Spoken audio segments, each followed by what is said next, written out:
Okay, हम लोग start करेंगे अब soil structure of clay minerals.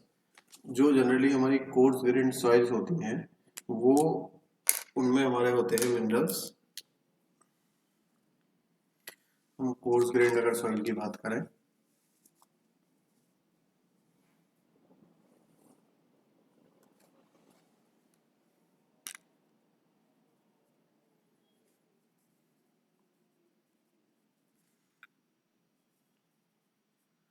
Course grand soil की अगर हम लोग बात करें तो उसमें हमारे होते हैं मिनरल क्वार्ट्स और फेल्ड्स्पार। ठीक है, ये जो मिनरल होते हैं ये जनरली इलेक्ट्रिकली इनर्ट होते हैं। ठीक है, तो चूंकि ये मिनरल इलेक्ट्रिकली इनर्ट होते हैं तो जो कोर्स ग्रेन्ड सॉइल होती है उनका बिहेवियर किस प्रकार के मिनरल उनमें प्रेजेंट हैं उस पर डिपेंड नहीं करता है। पर अगर इसी की जगह अगर हम फाइन ग्रेन्ड सॉइल की अगर बात करें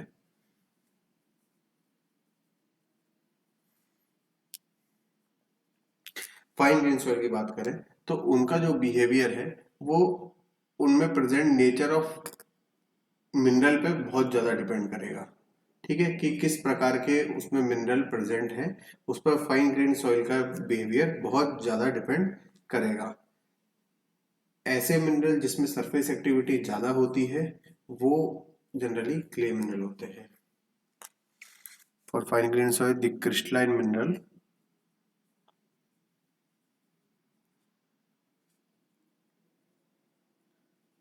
where surface activity is more। जहां पर सरफेस एक्टिविटी ज़्यादा होगी वहां पर हमारा क्या होगा, जो भी मिनरल कहलाएंगे वो हमारे कोर्स फाइन ग्रेन सॉइल के मिनरल कहलाएंगे। ये जो मिनरल होते हैं वो ज़्यादातर कोहेजन की और प्लास्टिसिटी की प्रॉपर्टी शो करते हैं जो जनरली हमारी फाइन ग्रेन सॉइल जैसे क्ले में पाई जाती है। ठीक है, तो इसलिए ज़्यादा इम्पोर्टेंट है क्ले मिनरल्स के बारे में स्टडी करना कि कितने प्रकार के क्ले मिनरल होते हैं और उनके बारे में जानना। तो हमको इसके आगे हमको जो जानना है, जो चूंकि जो सबसे टिपिकल प्रॉपर्टीज होती हैं वो जनरली क्ले से रिलेटेड ही होती है, तो हम जानेंगे कि कितने टाइप ऑफ क्ले मिनरल होते हैं।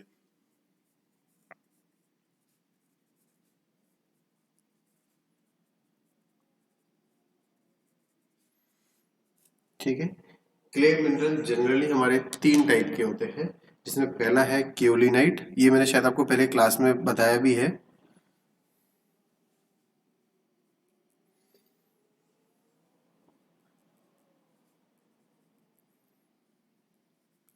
इसके बाद हमारा एक होता है मोंट मोरिलोनाइट।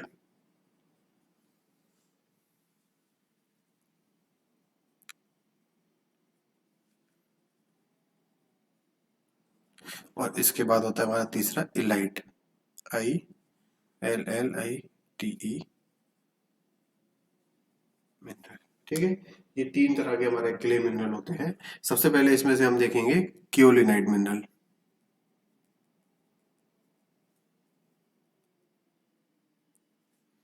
केओलिनाइट मिनरल के बारे में हम देखेंगे। देखो, केओलिनाइट मिनरल जो होता है वो हमारा एल्यूमिनियम शीट से बना होता है कंबाइंड विद सिलिका शीट, मतलब एल्यूमिनियम की शीट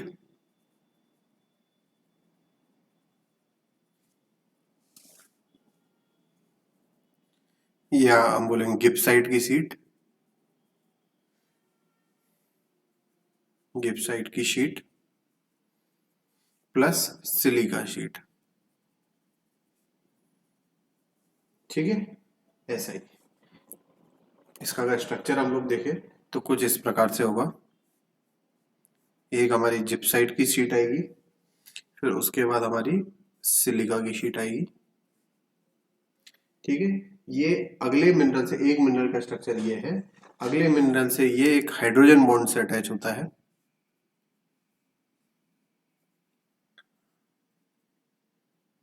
ठीक है, और इसके बाद हमारा अगला जिप्साइट का मिनरल आएगा, जिप्साइट की शीट आएगी, और उसके बाद में फिर वापस से सिलिका। ठीक है, तो ये जो हमारा स्ट्रक्चर होता है ये हमारा केओलिनाइट का स्ट्रक्चर होता है।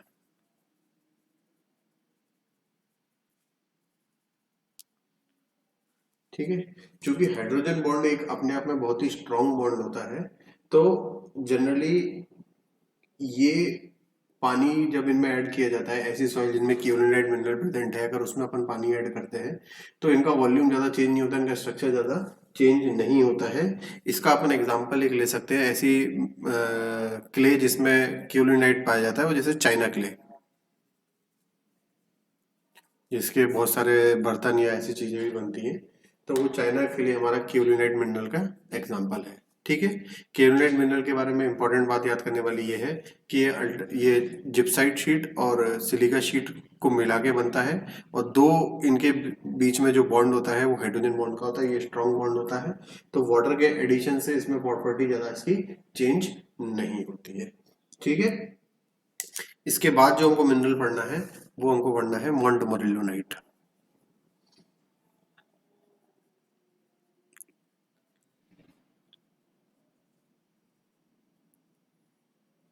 अभी देखो, मोंटमोरिलोनाइट में क्या होता है कि तीन शीट होती हैं, तीन शीट होती है, जिसमें एक होता है सिलिका की शीट, फिर सिलिका की शीट के ऊपर होती है हमारी जिप्साइट की शीट, और उसके ऊपर हमारी होती है वापस से सिलिका की शीट। मतलब हमारा जो स्ट्रक्चर है मोंटमोरिलोनाइट का वो कुछ इस प्रकार से होता है। सिलिका, जिप्साइट और फिर वापस से सिलिका, एक लेयर दूसरी लेयर से वीक बॉन्ड से वाटर फोर्सेस जो कि एक्सचेंजेबल होते हैं,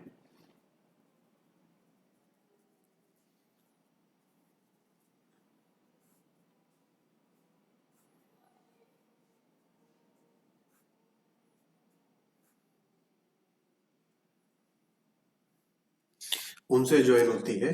तो जनरली ये जो एक्सचेंजेबल लाइन, ये जो वीक बॉन्ड है, ये यहाँ पर वाटर को ये अट्रैक्ट करता है। फोर्स चूंकि बहुत ज्यादा वीक होते हैं, इसलिए ऐसी सॉइल या ऐसी क्लेस जिसमें मोंटमोरिलोनाइट मिनरल पाया जाता है वो एक्सपांसिव नेचर की होती है। ठीक है, मोंटमोरिलोनाइट क्लेस का एग्जांपल हमने पहले भी देखा है किस प्रकार की होती हैं। इसका एग्जांपल है हमारा ब्लैक कॉटन सॉइल और बेंटोनाइट क्ले, जो वोल्केनिक एश से निकल के आती है, वो हमारा मोंटमोरिलोनाइट मिनरल का एग्जांपल होता है। ठीक है, इसके बाद हमारा तीसरे टाइप का जो मिनरल है वो है हमारा इलाइट।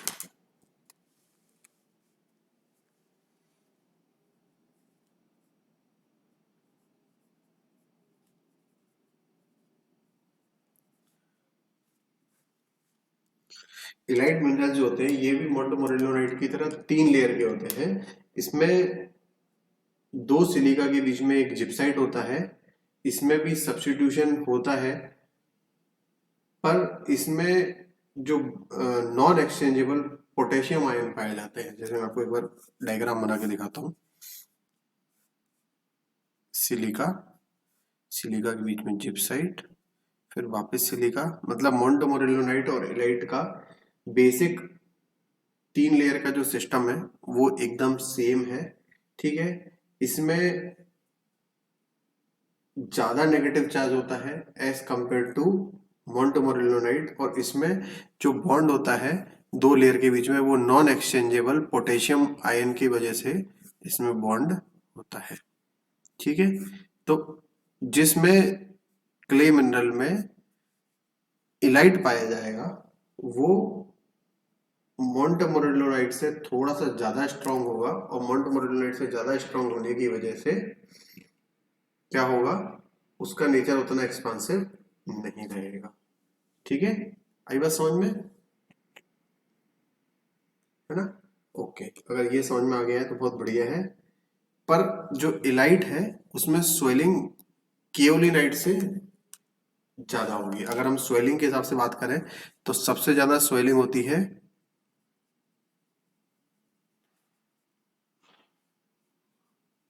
मोरिलोनाइट में, उसके बाद सेकंड नंबर पे स्वेलिंग होगी इलाइट में और सबसे कम होगी केओलिनाइट में। तो ये 3 क्ले मिनरल थे जिनके बारे में हमको जानना और उनके स्ट्रक्चर को जानना जरूरी था।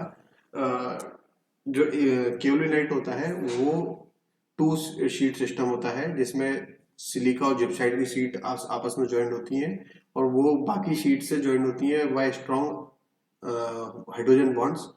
और जनरली इनमें अपन अगर पानी डालते हैं या मॉइस्चर का अगर कुछ एक्शन होता है तो इसमें ज़्यादा फर्क नहीं पड़ता है। ठीक है, इसकी प्रॉपर्टीज ज़्यादा चेंज नहीं होती हैं। इसी की बजाय जो इलाइट है या मोंटमोरेलियोनाइट है ये दोनों एक्सपांसिव नेचर के होते हैं। बट चूंकि इलाइट में नेगेटिव चार्ज ज़्यादा है तो ये बॉन्ड होता है विथ स्ट्रॉन्ग पोटेशियम बॉन्ड्स और इस वजह से ये एक्सपांसिव तो है बट इतना नहीं है जितना मोंटमोरेलियोनाइट की वजह से एक्सपांशन होता है। ओके, ठीक है। अभी इसके बाद हम अगली वीडियो में देखेंगे सॉइल का स्ट्रक्चर, कि सॉइल कितने प्रकार के सॉइल स्ट्रक्चर होते हैं उसके बारे में हम जानेंगे।